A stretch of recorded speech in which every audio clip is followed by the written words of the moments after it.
annihilate trash mobs instantly, even on challenge difficulty, and deal out massive execute damage against bosses.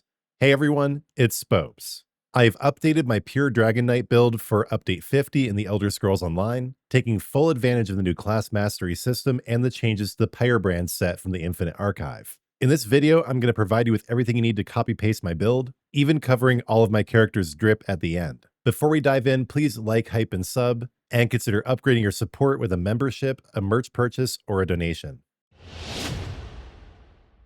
First, let's cover how the Dragonknight has changed in Update 50. Most importantly, the new class mastery system has been implemented, providing considerable additional power for pure builds. Wildfire Embers is especially powerful, and it synergizes with this build perfectly. Infinite Archive sets have also seen considerable buffs, including Pyrebrand for the Dragonknights. For a full guide on how Infinite Archive sets have changed in Update 50, see the guide linked above.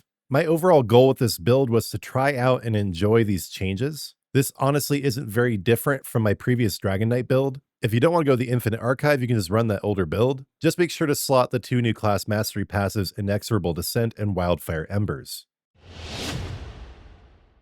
Next, let's cover which race you should choose for this build. As you can see, I'm an Imperial, but that is not exactly meta. The two best possible races you could choose would be either Dark Elf or High Elf. Imperial does work alongside Khajiit, but it's not exactly the min-max choice. Both High Elf and especially Dark Elf will allow you to do a little bit more damage output. Moving on to the skills I chose for this build. Your main spammable damage dealer is going to be Engulfing Dragonfire. This has become even more powerful in U50 for reasons we'll get into as we go on. Your distance closer and another source of damage over time is going to be Stampede. That's the main reason you have a two-handed weapon, very useful for moving around, and it does add a bit more damage over time. From there, you basically want to get as many Dragonknight damage over time abilities as possible to max out Wildfire Embers. To that end, I have Shatterspike Mantle and Burning Talons slotted. These both are classified as Dragonknight damage over time abilities, allowing you to max out the new Wildfire Embers class mastery passive. Then for self-heals, I have Blood of the Elder Dragon. It is a bit redundant with the Oaken Soul, which I am using on this build, but it's still one of the best self-heal options on the Dragonknights. It's an excellent oh crap button. Lastly, for the ultimate, I have Take Flight, mainly because of how it synergizes with Engulfing Dragonfire. Those are the skills I chose. We'll get into the rotation you should use them in the gameplay sections at the end of the video. As far as passive skills go, you're going to want to get all of your class passives, except Traumatic Burns under Ardent Flame, because you're not going to have any Ardent Flame abilities slotted. The rest of these passives, though, especially Combustion, are very useful. So get everything under Draconic Power, and Earthen Heart, especially Landslide because it's a core component of this build. You'll also want all of your two-handed passives, and ideally you'll be running all three armor types. I haven't taken the time to invest in heavy armor here yet, but if you do, try to get all the passives under light, medium, and heavy armor. I also haven't invested in the Undaunted skill line on this character yet, but if you do, make sure to slot Undaunted Metal, especially if you have all three types of armor equipped. From there, just make sure to get all of your racial passives and you'll be good to go. Next, we'll talk about Class Mastery, the new system that was added in Update 50. Every class has 5 Class Mastery passives, but you can only choose 2 of them at a time. And the 2 best ones for basically any Dragonknight DPS, and especially for this build, are Wildfire Embers and Inexorable Descent. Inexorable Descent upgrades Landslide. That's the Earthen Heart passive I was talking about earlier. This increases your damage done every time you do damage, once every 5 seconds up to 10 times by 1% per stack. So what Inexorable Descent does is basically doubles the damage that Landslide gives you, while also increasing your healing done and damage shield potency. That's all well and good, but Wildfire Embers is really the showstopper here. With this class mastery passive, whenever your Dragonknight damage over time effects end, you apply a stack of Wildfire Embers to your target, which does around 7,500 flame damage over 12 seconds. This effect can stack up to 12 times, and it increases in damage by 25% per stack. And what isn't mentioned here, but what was mentioned in the patch notes, is Wildfire Embers also applies to the first enemy that you damage with Engulfing Dragonfire. You don't have to wait for that ability to end for Wildfire Embers to start taking effect. Wildfire Embers is great on its own, but you'll start to truly see why this class mastery passive is so powerful when we get to the gear section of the build. Before we get there though, let's briefly discuss your attribute points and Mundus Stone. One considerable change I made from my earlier Dragonknight build is I switched my main stat from Stamina to Magicka. That's because I'm laying down so many damage over time abilities that use Magicka that it simply makes more sense in this context. As far as your Mundus stone goes, the Thief remains the best option. You'll need that extra crit chance to maximize your damage dealing effectiveness. It's now time to cover the gear I chose, and before I list it all out, I do want to cover briefly why I made these choices. I want to admit right at the outset that this is an off-meta or kind of unconventional build. It's definitely powerful, but it's more experimental than it is pure meta. Again, my main goals were trying out Pyrebrand and also Wildfire Embers. So there may be ways you can squeeze more PvE damage out of the Dragonknight. Actually, I'm certain there are. But the main point of this build is having fun and checking out all the new mechanics that came to the Dragonknight in U50. So to that end, I'm using the sets Deadly Strike, Pyrebrand, and then also the Oaken Soul Ring, along with one piece of Slimecraw. Deadly, Pyrebrand, and Oaken Soul don't usually mix, but I believe I've found a very interesting synergy between those three sets that makes this build quite powerful while also being very off the wall. Deadly Strike boosts your damage over time and channel attacks, which is basically 90% of the damage you're going to be doing. Pyrebrand, on the other hand, is very complicated and very interesting. You get this from the Infinite Archive, and first of all, it adds a unique DOT to your light attacks that applies once every 6 seconds and contributes to Wildfire Embers. It also makes your heavy attacks into a very powerful execute that scales up in damage depending on how many stacks of Wildfire Embers you have.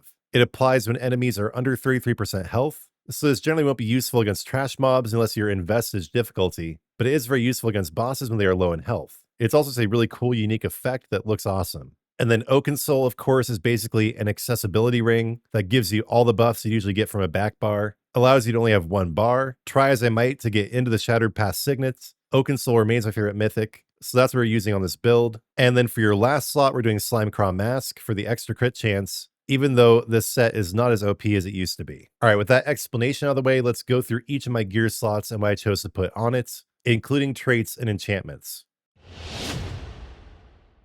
For my weapon, I have Deadly Greatsword with Sharpened and Flame damage. I have Slimecraw on the head, though it could be better to put that on your shoulders and have Pyrebrand on your head. But in any case, here I have Slimecraw. It's in medium. All of your armor is going to be divines, and all of it is going to have a Magicka enchantment. Ideally, on your chest, you will have the Pyrebrand Cuirass, but I didn't actually get that from the Infinite Archive, so I'm using the medium armor jack instead. Whatever you end up doing, just make sure it has Magicka and divines. Also, Pyrebrand on the shoulders, unless you want to put Slimecraw there and put Pyrebrand on your head. And here I have the epaulets, the light armor version, but it would actually be better to have medium here and light on your waist, because your waist has the least armor value overall. So on my waist here, I do have the belt of Pyrebrand, but it would be better to have the sash, the light armor version, and keep in mind that for all these pieces, it's going to be Magicka enchant and Divine's trait. On the hands, we also have Pyrebrand, also in medium. And the last piece of Pyrebrand is going to be on your legs, again medium, with Deadly Strike on your feet. And Deadly Strike is always medium. Your last two pieces of Deadly are going to come from your neck and one of your rings. On all the pieces of jewelry, I did Infused with the Spell Damage enchantment for extra Magicka recovery. So Deadly with weapon damage and Infused on your neck, and on one of your rings with Oaken Soul on the other ring, also with Infused and spell damage. That does it for the gear. If you have any questions about the gear I chose and why I chose it, do leave them in the comments.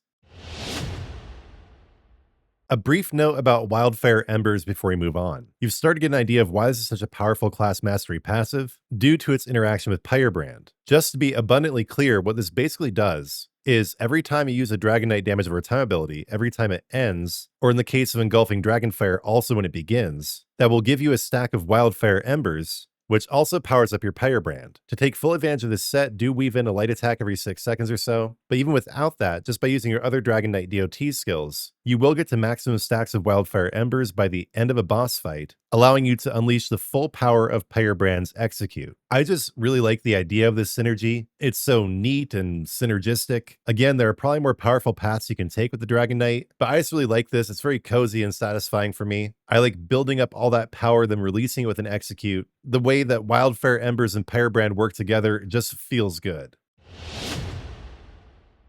All right, now time to finish out the build, starting with your champion points. In the blue tree, I have Fighting Finesse, Master at Arms, Biting Aura, and Reaving Blows. Fighting Finesse gives you more critical damage and healing. Master at Arms boosts your direct damage attacks, and Engulfing Dragonfire does count as a direct damage attack. Biting Aura increases your AoE attacks, which is basically all of them, and then Reaving Blows keeps you healed while you're using direct damage attacks like Engulfing Dragonfire. Over in the red tree, I generally have Fortified, Boundless Vitality, and Rejuvenation, along with Celerity. While I was using this build to chase the Seasoned Monster Slayer achievement though, I swapped in Bloody Renewal and Siphoning Spells to make sure my resources stayed up. I'll swap back to Celerity now though.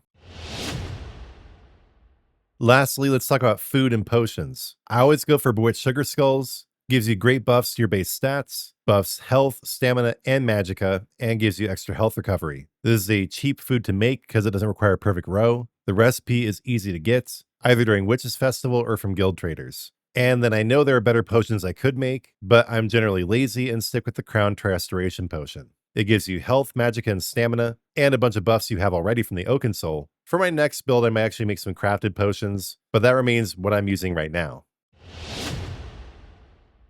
Alright, that does it for explaining the build. Now let's show off some gameplay. And at the very end, I will go through all the cosmetics I have in my character. This is a very common request in the comments. To the extent I'm probably going to do a stream here just covering all my drip and all my characters. But for now, you can get it piece by piece whenever I come out with builds. Alright, on to some gameplay. Against trash mobs, this thing is just a beast. All you need is Stampede and Engulfing Dragonfire, and they're done. If you pop things into challenge difficulty, it is a bit more challenging, obviously, but not really to any considerable degree. Here I am on Seasoned, and they still go down quite easily. Let's go to Master. You'll definitely want to put your DOTs down, but still pretty easy. And finally, Vestige. Oh boy, I'm scared. Yep, I died. Okay. Vestige is hard, but as you can see, everything up to Vestige, which is fine. I just went and challenged like 9 mobs at once, and I got wrecked. But yeah, versus trash mobs, this build is just fine, all the way up to Master, and probably if you were more careful, you could do Vestige too. I just face rolled those mobs even though they do 7 times the damage at Vestige, and I paid the price. When it comes to bosses, things get a bit more interesting. I'm going to stay in normal difficulty here just so I can demonstrate without dying, but this is where your rotation is really going to matter. Also, you should definitely have a tank companion with you, like my Xerath Var here. Check the video linked above for my Xerath Var tank build, but essentially use Jumping with Stampede, then put down your DOTs, generally Shatterspike Mantle first, then Burning Talons, and then spam Engulfing Dragonfire. Also during that first assault, you're going to want to weave in at least 1 light attack to take advantage of Pyrebrand and make sure you're getting Wildfire Embers stacked as high as possible. Then essentially rinse and repeat throughout the fight. Use Burning Talons frequently because it only lasts 4 seconds, and remember that every time it ends, you will get another stack of Wildfire Embers. Keep using light attacks every 6 seconds or so, re-up Shatterspike Mantle and Stampede when they expire, and just keep spamming Engulfing Dragonfire, and your ultimate Take Flight when it does proc. Now, once you notice the boss get under 33% health, it's time to take advantage of that amazing execute synergy between Pyrebrand and Wildfire Embers. Just unleash 1 heavy attack. Get out of the way, wind it up, and land it. If you stack Wildfire Embers properly, this will release a massive amount of flame damage. If I'm doing my math right, over 30k damage. And remember that Wildfire Embers is going to keep doing work up until that point, gradually whittling away the boss's health. Alright, that's it for the gameplay demonstration. Now let's talk about drip. For my armor, I have Fire Drake Heavy on my hands and my legs. I have Scorionite Gladiator on my shoulders. Everything else is hidden, so the chest, feet, head, and waist. The dyes I'm using are 10-year anniversary ebon leather on the metallic surfaces. Check the video above for a guide on how to get that dye. And then on the fabric or leather surfaces, I have Brigand Brown, an iridescent dye that comes with the new Seasoned Humanoid Slayer achievement. For my sword, I'm rocking the Aetherius Bound Greatsword. And if you're wondering why I have all those flames coming out of my chest, that is what you get when you have 5 pieces of Pyrebrand on, which I'll admit was a huge incentive for me getting the set. The hairstyle is Azure Amber. The head markings are the Cold Harbor Corruption Eyes. My major adornment is the Molag Bal Masquerade. And I have the Lord of Dragons ear cuff on for my minor adornment. My skin is the Ether Tempered Mystic, and my personality is the Deadlands Firewalker. That does it for explaining the build, covering the gameplay, and even showing off the drip, which I hope all in all constitutes a very comprehensive and helpful build guide. And I do want to mention one more time, I mainly did this all for the synergy, to see what was new with the Dragonknight in U50, to see exactly how Pyrebrand and Wildfire Embers interact. The results are pretty awesome in my opinion, but again, this is not a meta build. It is quite powerful, but it's really more for fun than anything else. I really hope you all have fun with the build too.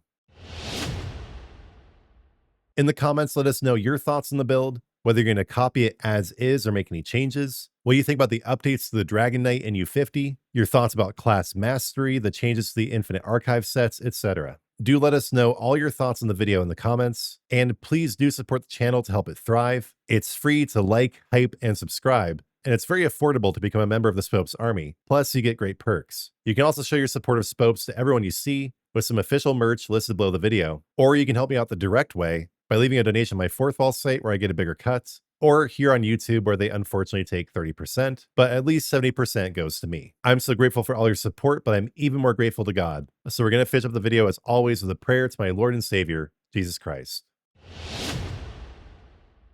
Lord Jesus, thank you for making it possible to make this video today. Thank you for putting the breath in my lungs. Thank you for my channel. And thank you for inspiring Zos to make the Dragonknight so much fun, for making ESO such a beautiful and enjoyable game. Please bless the studio and please bless my whole community. Draw them closer to you, Lord, and draw me close to your side as well. Help me walk in your path. Give me discernments. Help me live a sinless life so that I have nothing to fear when I step into your arms in the world beyond. I give you all glory for this video today and for my channel, Lord Christ. Lord, in your mercy, hear our prayer.